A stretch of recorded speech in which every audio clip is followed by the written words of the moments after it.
Hola, ¿cómo están todos? Espero que estén bien. Mi nombre es Emiliano Descote, soy médico intensivista del Hospital Británico, docente de la materia de ecografía Point of Care acá en la Asociación de Anestesia, Analgesia y Reanimación de Buenos Aires. Y hoy les traigo un tema que por ahí no es tan entretenido como otros, que es un poco más teórico que práctico, pero que no por eso deja de ser menos importante e interesante. Espero hacérselo lo más ameno posible y que les guste la charla. Cuando empecé hace unos años atrás, unos 10 años atrás, con esto de la ecografía en área cerrada, mm, una de las preguntas que me surgió es cuánto yo tenía que saber de ecografía, porque mi único gold standard hasta ese momento eran los radiólogos. Y la gente que está encerrada en quirófano o en la terapia intensiva o en la guardia de emergencia tiene distintas formas de trabajar, está claro. Unos están en una silla mirando al paciente únicamente desde un monitor y teniendo el tiempo un poco para definir y medir de manera adecuada cuántas, por ejemplo, unidades Hanfield tiene, o se toma el tiempo necesario con la luz adecuada para que el ecógrafo, el monitor del ecógrafo le muestre la mejor imagen. Y nosotros, tanto en terapia intensiva como en anestesiología, no tenemos ese tipo de comodidades.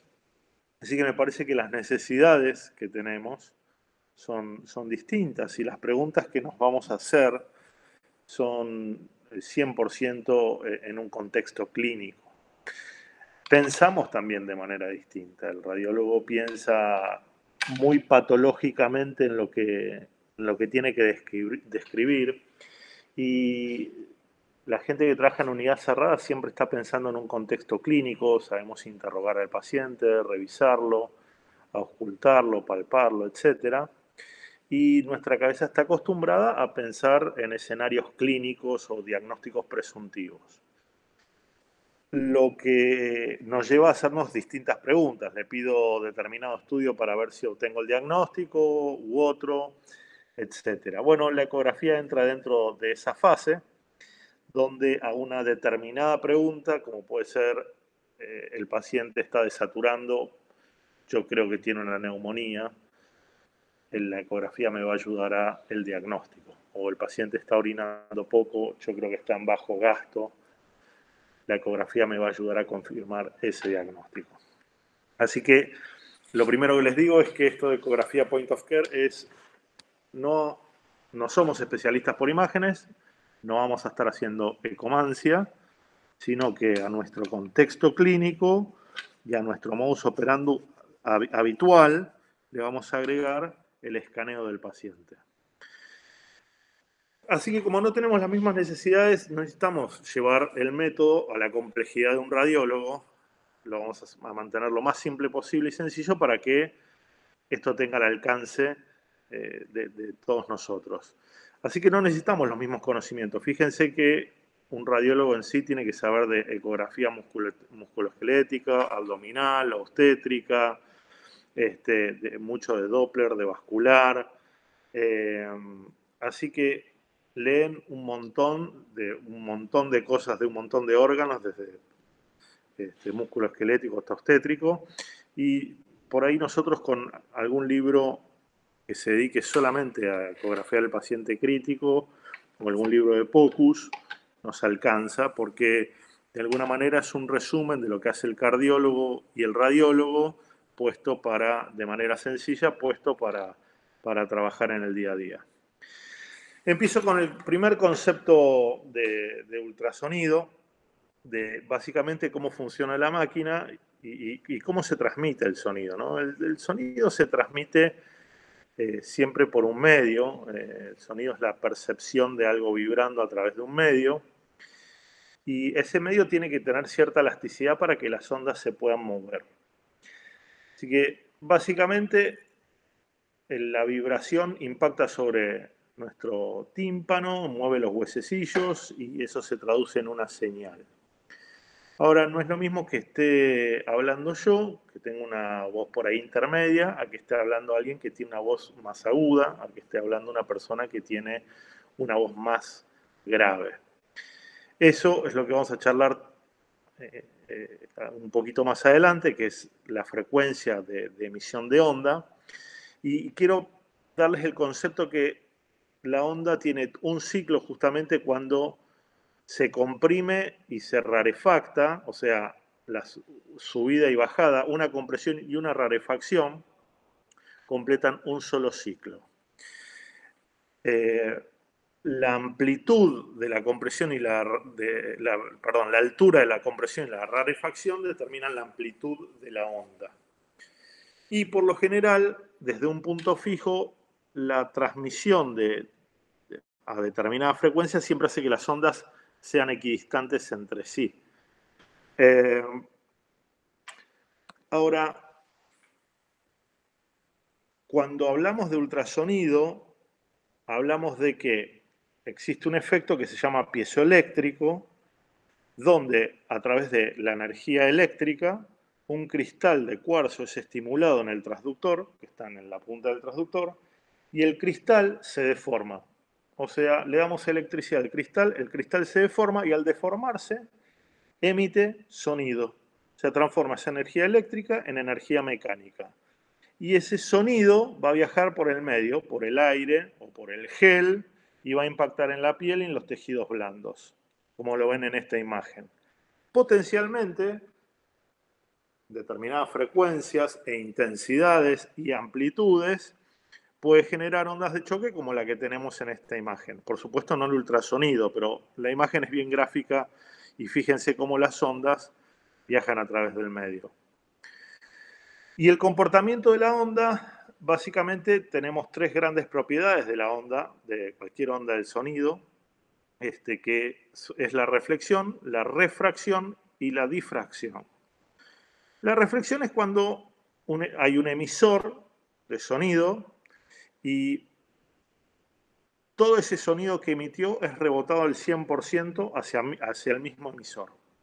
Este es un ejemplo. Fíjense, el perrito se ve en el espejo y el 100% de su imagen es rebotada y la ve. O sea, no hay un reflejo del perrito detrás del espejo, ¿sí? Esto es lo que ocurre cuando yo, por ejemplo, hablo y entre mi voz y ustedes hay una pared de concreto muy espesa, por lo tanto, todo el sonido que yo emito va a rebotar en esa pared y todo el eco me va a volver a mí, de mi propia voz. Y las personas que están del otro lado de la pared no van a poder escuchar mi voz.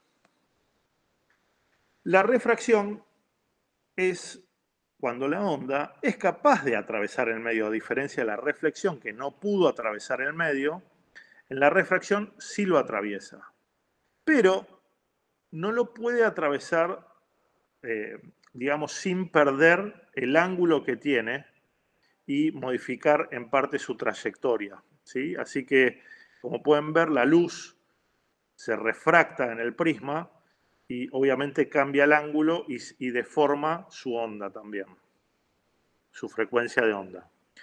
Y por último, la difracción. La difracción es cuando un haz de ultrasonido atraviesa por un sector muy pequeño que habitualmente puede llegar a tener el tamaño de amplitud de onda. Y el haz de ultrasonido puede pasar, pero cuando pasa como viene como rebotando por el agujerito chiquitito por donde pasó, el sonido sale en múltiples direcciones. Esa es otra manera de cómo viaja la onda de sonido. El último concepto que les digo es que, por supuesto, a medida que el sonido va viajando, o cualquier onda va viajando a través del medio, esa onda se va a atenuar. Si ustedes tiran una piedra en el agua, va a generar muy periféricamente al costadito donde la piedra cayó una gran ola, y esa ola, primer ola generada, a medida que se transmita por la laguna, va a ir perdiendo fuerza. Esto es así, digamos, si yo hablo, por más que grite y ustedes están a 10 kilómetros de distancia de mí, no me van a escuchar. Aunque no haya ningún objeto interpuesto entre ustedes y yo, la distancia es tal que la vibración que estoy emitiendo se va a ir atenuando a medida que pasen los metros y los kilómetros y ustedes la onda no la van a llegar a percibir. El oído humano es capaz de escuchar entre 20 Hz hasta 20.000 Hz. Y a esto le llamamos frecuencia. ¿Qué es un Hertz? Es un ciclo en un segundo. Por ejemplo, eso que les dije de compresión y rarefacción, eso es un ciclo. Si ocurre un ciclo en un segundo, le vamos a llamar un hercio o un hertz. Entonces el oído humano es bastante plástico, puede escuchar desde sonidos de baja frecuencia a 20 Hz hasta, por supuesto que son promedios, hay gente que escucha más para un lado o para el otro, y hay gente que tiene el espectro achicado también, hasta sonidos muy agudos como de 20.000 kHz. Ahora, cuando hablamos de ultrasonido, hablamos de un sonido que está por encima de nuestra escala de audición, o sea que siempre está por encima de los 20.000 kHz. ¿Y hasta dónde? Y bueno, los transductores funcionan en megahertz, no en kilo, en megahertz. O sea, meten 1.000.000 o 2.000.000 o 3.000.000 de ciclos en un segundo. Por ejemplo, un transductor de 3 MHz mete 3.000.000 de ciclos en un segundo. Fíjense la cantidad de ondas que mete en un segundo. Es impresionante cómo vibra el cristal. Entonces, ya entendiendo un poquito cómo viaja el sonido a través del medio y cómo son las propiedades de las ondas a medida que van viajando, voy a tratar de, en 4 pasos, explicarle cómo funciona una máquina de ultrasonido y cómo nosotros vamos a adquirir la imagen. En primer lugar, hay que aprender cómo interpretar las dimensiones espaciales de lo que estamos viendo. ¿Qué es anterior? ¿Qué es derecho? ¿Qué es izquierdo? ¿Qué es profundo? ¿Qué es posterior? Bueno, ahora se los voy a explicar. Segundo lugar, cómo se compone la imagen. Después hay que describir esa imagen que estamos viendo y después hay que interpretarla. Entonces, para aprender a interpretar las dimensiones, tienen que entender que el beneficio del ultrasonido de la máquina de sonología es que ustedes, que son los operadores, van a ser los que creen las imágenes con su propia mano. No es como una tomografía que se hace un corte axial. Acá ustedes pueden hacer un corte axial, un corte longitudinal, un corte coronal, y van a ir a medida que rotan el transductor, o lo tiltean, o lo angulan, generando sus propias imágenes. ¿Y cómo se compone el monitor? Ahora lo van a ver.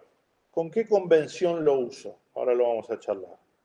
Así que para estas dos cosas, yo lo que los invito primero es a pensar que vamos a cortar un salamín. Entonces, si pensamos que, por ejemplo, vamos a escanear la carótida, o la yugular, o cualquier vaso sanguíneo, la aorta, yo puedo, ante un salame, cortarlo a lo largo, como lo ven en esta imagen, cortarlo en diagonal, como lo ven en esta imagen, o cortarlo redondito. Entonces, a medida que yo gire el transductor al mismo vaso sanguíneo, lo puedo ver tanto a lo largo, como oblicuo, como en un eje corto o redondito, como les dije recién. Y para esto es importante entender que a la hora de cortar el salamín vamos a tener distintos cuchillos. Los cuchillos son nuestros transductores, tenemos de todo tipo y frecuencias. Los más comúnmente usados son el lineal, el convexo y el sectorial.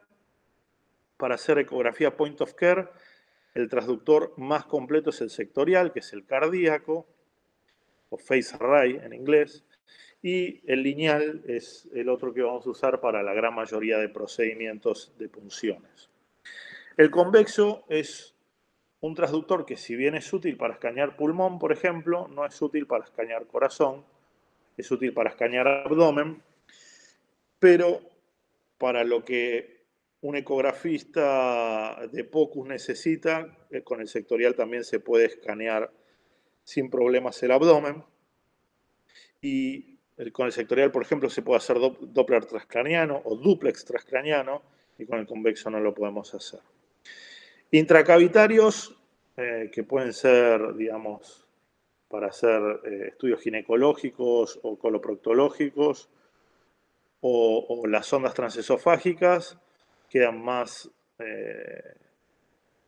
usadas por los especialistas, tanto los radiólogos como los cardiólogos, aunque en anestesiología, sobre todo los anestesiólogos que se dedican a hacer cirugía cardiovascular, que los que se dedican a anestesiar cirugía cardiovascular, ya cada vez están más formados en ecografía transesofágica y esto se empieza a usar cada vez más.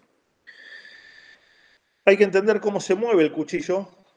Primero, lo que recomiendo es agarrar el transductor como si estuviéramos agarrando una virome o un lápiz. En segundo lugar, el primer movimiento que les voy a decir es el movimiento de la traslación, para trasladarlo, por ejemplo, del hemitórax derecho al hemitórax izquierdo. Tenemos que pensar que el transductor lo vamos a desplazar por la piel como si fuera una torre en el ajedrez. Lo vamos a mover para un lado o para el otro. Se va a desplazar. ¿Por qué es importante este movimiento? Porque se diferencia de los otros de que en los otros movimientos el transductor queda en un punto en específico, pero vamos a mover el transductor sin trasladarlo de sector. Por ejemplo, en la rotación. Cuando yo roto el transductor y paso, por ejemplo, de cortar un vaso en eje largo y lo paso a cortar en eje corto, lo que estoy haciendo es rotando el transductor. Y la forma de rotar es que pivotee sobre su propio eje, como lo podríamos hacer en un movimiento con un destornillador. Y luego tenemos la angulación y el tilteo, que es parecido a una palanca de cambios, que la palanca de cambio está siempre parada en el mismo lugar, solamente que, por ejemplo, si estoy haciendo un corte axial y yo pongo primera o segunda, lo que estoy haciendo con esto es tilteándolo para arriba y para abajo, o si yo voy, digamos, hacia el lado de la quinta o hacia el lado de la reversa, o sea, hacia la derecha o la izquierda, voy a estar angulando para un lado o para el otro. Entonces, la recomendación es que no agarren el transductor desde arriba con miedo, sino que se apoyen digamos, la parte del índice de su propia mano sobre el paciente, como cuando uno escribe en un papel que apoya la mano sobre el papel, que se apoyen de la misma manera en el paciente con el transductor. Y los tres movimientos más importantes, que son la traslación, la rotación, el tilteo y la angulación. Ahora, la imagen se compone a medida que le van llegando ecos. Cuando el ultrasonido, la sonda, emite un sonido, lo emite a determinada frecuencia. Y el sonido va a viajar por el medio hasta que impacta en una estructura. Esa estructura va a hacer que el sonido se refleje, o sea, que rebote, que parte se atraviese, pero parte rebote también. Y al volver los ecos, van a volver con un shift de frecuencia. Están volviendo, va a hacer que, obviamente, la máquina, al saber con qué frecuencia salió y con qué frecuencia volvió, le va a otorgar un color, que va desde el blanco, que le vamos a llamar hiperecogénico, hasta el negro, que se va a llamar anecoico. Y en el medio hay toda una escala de grises que les va a ir otorgando la máquina propiamente dicho. Entonces, cuando uno describe una imagen, fíjense que yo acá tengo una imagen estática, les quiero mostrar entonces la imagen espacial, se acaba en el cursor, ven el cursor se ve acá sobre el punto verde que estoy mostrando. Esta imagen es una imagen abdominal hepática y el punto verde es importante porque lo vamos a encontrar siempre arriba y a la izquierda de la configuración para radiólogos, pero en la cardíaca el punto verde va a estar acá. En esta marca es un punto verde, en otras marcas es un punto azul, en otras marcas tiene por ahí el logo de la empresa, etc. Y por convención, ese puntito representa a la marca o el marker que tiene el transductor. Todos los transductores, en uno de sus lados, tiene una marca especial que la van a determinar, que justamente esa marca es la que identifica ese puntito. Por lo tanto, si yo el puntito lo llevo hacia la cabeza, en dirección hacia la cabeza, y hago un corte longitudinal, este puntito de acá, en realidad, vamos a decir, todo este lado, lo que esté del lado del puntito, va a ser cefálico, y lo que esté del otro lado va a ser caudal. De la misma manera, si yo el puntito lo llevo hacia la derecha del paciente, esto va a ser la derecha del paciente y esto va a ser la izquierda del paciente. Y esta parte de acá y esta parte de acá lo dejo entonces para que lo piensen, porque piensen que si yo apoyo el transductor va a estar apoyado acá. En este caso es un transductor convexo que está apoyado y esta es la piel, ¿sí? La epidermis. Esto que ven acá es la epidermis. A partir de acá abajo tenemos el tejido celular subcutáneo, que esto ya es pared abdominal, ¿sí? Y ahí abajo ya está el hígado, como lo pueden ver bien delimitado con su vena porta. Y como pueden ver, entonces esto sería superficial y esto es profundo. Ahora, ¿es anterior o posterior? Y no, y depende, porque si yo estoy poniendo el transductor en la línea media axilar, no es anterior o posterior. Si estoy apoyando el transductor con la muesca hacia cefálico, esto va a ser cefálico, esto caudal, pero si estoy apoyado en la línea media axilar, esto va a ser, por ejemplo, derecho y se va hacia la izquierda. Hasta incluso puedo llegar a ver vena cava o la aorta a esta altura. ¿Se entiende? Este abanico que están viendo acá está penetrando de derecha a izquierda. Ahora, si yo lo pongo en epigastrio y apuntando hacia la columna vertebral, esto sí va a ser anterior, este sector, y esto va a ser posterior. Espero haber sido claro. Entonces, cuando uno describe esto, describe con una imagen ecogénica, delimitada por un borde hiperecogénico, con una estructura vascular en el medio, también bien limitada, que representa un órgano sólido, en este caso sería el hígado, ¿sí? Ahora, el paso 4 es interpretar por qué estoy viendo lo que me llamó la atención. Por ejemplo, en este caso, si el paciente hubiese entrado con disnea e hipoxemia y mi sospecha es una tromboembolia de pulmón, voy a hacerle un scan cardíaco y voy a encontrar, por ejemplo, si tiene una tromboembolia de pulmón aguda, el ventrículo derecho está deformado con aumento de tamaño respecto al ventrículo izquierdo, en una vista apical 4 cámaras. Entonces, yo esta imagen la describiría como si fuera un ecocardiograma en un corte apical 4 cámaras, donde evidencio 4 cavidades, ¿sí? Ventrículo derecho, aurícula derecha, ventrículo izquierdo, aurícula izquierda, septum interventricular, septum interauricular, válvula mitral, válvula tricúspide. Y lo que noto es que una de las cavidades derechas, las dos cavidades derechas, se encuentran aumentadas de tamaño respecto a las izquierdas, cuando esto no debería ser así. En el contexto clínico, donde el paciente me está contando que acaba de venir de un viaje de 18 horas en avión y que tenía una pierna hinchada, bueno, esto es lo importante, esto es lo enriquecedor que nos sirve a nosotros. Yo entendí, sospeché el tromboembolismo de pulmón y le voy a hacer la ecografía que me certifique o me acerque a el diagnóstico que estoy pensando. Bien, hasta acá lo que es física e interpretación, pero sigamos con la botonología, porque hasta acá va todo muy lindo, pero bueno, ¿qué botones hay que apretar? Lo mismo, vamos a tratar de mantenerlos más sencillos y le voy a enseñar a tocar por ahí los botones más básicos. En primer lugar, la ganancia. hay dos tipos de ganancia en el transductor. Fíjense que en la misma botonera que les mostraba en esta filmina, ahí están estos dos botones donde, para que se lo imaginen, una es la perilla del volumen global y las otras perillas que están como en fila o manivelas, no sé cómo llamarlas, se supone que es el volumen de un sector de la pantalla, en donde la parte más superior de la pantalla van a ser estas palanquitas y la parte más baja de la pantalla van a ser estas, siendo estas las del medio.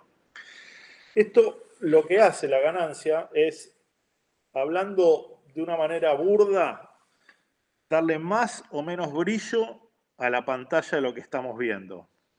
Hablando de una manera un poco más técnica, lo que hace el software básicamente es a todos los ecos que está recibiendo, que yo le tengo que otorgar un color, los voy a amplificar. Es como que tenga un audífono y le suba mucho el volumen. Entonces, ¿qué es lo que ocurre si yo le pongo mucho volumen, si yo le pongo mucha ganancia? Bueno, se va a saturar de ecos la imagen y se va a ver muy, muy, muy brillante. Esto no es bueno para poder ver las imágenes porque obviamente perdemos el límite, se difumina el límite entre estructura y estructura. Al mismo tiempo, si yo el audífono lo bajo mucho, no escucho los ecos que están viniendo. O sea, si yo le quito amplitud a todo lo que está llegando, entonces tampoco voy a poder reconocer de manera clara qué órganos estoy escaneando si tengo una muy baja ganancia. Entonces, dicho de manera burda, como les vuelvo a explicar, es un poco el brillo que uno le da a la imagen, pero de una manera más técnica es esto, la amplitud con la que la máquina va a tomar los ecos que le están llegando. Hay un axioma que dice que la ganancia es inversamente proporcional a la experiencia del operador. Al principio, cuando las imágenes no salen, pensamos que es una cuestión de seteo y que no es una cuestión de mano.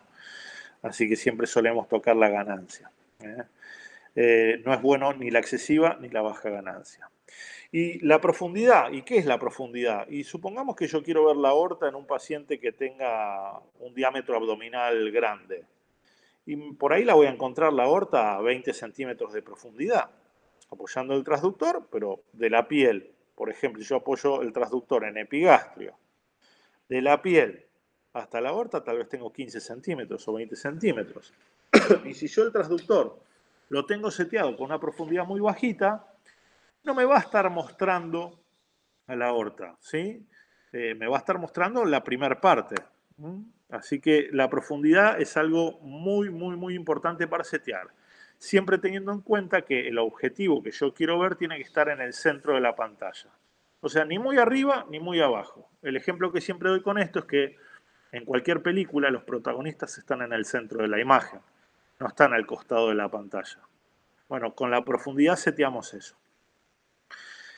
Como para seguir, tenemos los artefactos que derivan a través, son los artefactos, obviamente son fenómenos que ocurren, que no revisten necesariamente en algo patológico, pero justamente es por cómo el sonido va chocando en distintas estructuras, se van generando artefactos. Los más frecuentes de ver, la sombra acústica, la refracción o sombras marginales, las colas de cometa, la dispersión de gas, reverberancias, imágenes en espejo, lóbulos laterales y anisotropía. Por ejemplo, las reverberancias son de gran utilidad en el POCUS, de gran utilidad. Y por lo general hay dos tipos de reverberancia, unas que son más en cola de cometa y otras que son como literalmente como las que están viendo acá, que son líneas equidistantes entre sí, ¿sí? Y esto ocurre porque hay un mismatch de densidades muy alto. En el caso que vamos a ver más reverberancias es cuando hay un tejido aireado, por ejemplo, el pulmón. Entonces yo tengo el transductor que emite unas de sonido y al encontrarse en la interfase pleural, fíjense que viene en amarillo viajando por la piel, el tejido celular subcutáneo, el músculo intercostal y cuando llega a la pleura, justo debajo de la pleura hay aire. O sea que el sonido venía viajando por una densidad relativamente homogénea, que es de partes blandas, y se encuentra con aire, que tiene una densidad completamente distinta a las partes blandas. Este mismatch de densidades le genera al sonido que rebote. Y al rebotar, viaja nuevamente el mismo sonido emitido, viaja hacia el cristal del transductor. Que el cristal del transductor también es otro espejo. Así que el mismo sonido es reenviado de vuelta hacia la línea pleural o hacia el reflector y va a ir haciendo varios ciclos. A medida que haga cada ciclo de ida y vuelta, va a agregar una reverberancia. Una forma rápida de reproducirlas es poner gel en el transductor y apuntarlo al aire. Y van a ver que, como el sonido viene viajando por dentro del gel, una vez que toca el aire, va a rebotar entre el transductor y el final de donde está el gel, todo el tiempo. Luego tenemos colas de cometa, que justamente son pequeñas, son reverberancias donde el sonido, en realidad, también le pasa lo mismo, que tiene un mismatch de densidades, pero se pudo colar por algún tabique. Por ejemplo, en este caso, un tabique alveolar, el sonido empieza a viajar por ahí adentro. Puede pasar, y como al costado tiene aire, genera estos artefactos que van hasta el final de la pantalla, ¿sí? Siempre se llaman líneas B, los vamos a ver en la charla de insuficiencia respiratoria del pleuropulmonar, que son artefactos que derivan de un lugar, ¿sí? En cola de cometa, ¿ok? Son por lo general hiperecogénicos. El refuerzo posterior, fíjense que a medida que el sonido viaja, hay algunas, obviamente, densidades por las que el sonido va a poder viajar a determinada velocidad, porque al ser denso el sonido va a disminuir su velocidad, y hay otras como pueden ser el líquido, que el sonido no encuentra gran obstáculo para avanzar por la densidad que tiene. Entonces, por lo general, cuando hay una estructura líquida, el sonido se acelera en este trayecto. Y al volver a chocar con una parte blanda, se tiene que desacelerar nuevamente, o se va a desacelerar nuevamente. Ese mismatch de velocidades genera este brillo siempre por debajo de algún lugar donde haya líquido, que se llama refuerzo posterior. Sombra acústica, por ejemplo. ¿Qué es la sombra acústica? Es cuando el sonido en determinado sector de la imagen se refleja casi por completo hacia el transductor. Entonces, fíjense que en este caso el sonido viene viajando, se encuentra, esta es la vesícula, ¿sí? Este es el hígado, y se encuentra viajando y encuentra un cálculo hiperecogénico, rebota todo el sonido, por eso le da esta cogenicidad, rebota todo el sonido, y como el sonido no puede atravesar esta estructura, sí puede atravesar el hígado, sí puede atravesar la vesícula, pero esta estructura no la pudo atravesar, no va a escuchar los ecos que están justamente por debajo de esta estructura. Entonces, fíjense, a esto le llamamos sombra acústica. A la vez, esta imagen de acá tiene también una imagen en espejo, que eso es por la angulación que se le está dando al transductor. Fíjense que tenemos la vesícula duplicada con otro cálculo y el hígado, que está acá, se encuentra acá también. Último ejemplo que muestro de anisotropía. Hay ciertos órganos o ciertas estructuras anatómicas que al angularse o el sonido incidirle de manera distinta, cambian de alguna manera tienen una densidad distinta y cambian su ecogenicidad. Fíjense que esto es un tendón y de acuerdo a cómo yo angule el transductor lo voy a ver hiperecogénico o hipoecogénico. Eso se llama anisotropía. Último tema antes de terminar con esta charla, una breve descripción del efecto Doppler o del Doppler que vamos a utilizar. Sepan que para hacer ecografía point of care hay 3 niveles. Nivel básico, nivel intermedio y nivel experto. Para el nivel básico no es necesario saber técnicas de Doppler y afortunadamente con el nivel básico uno tiene una gran amplitud de patologías donde el eco le puede dar una gran mano.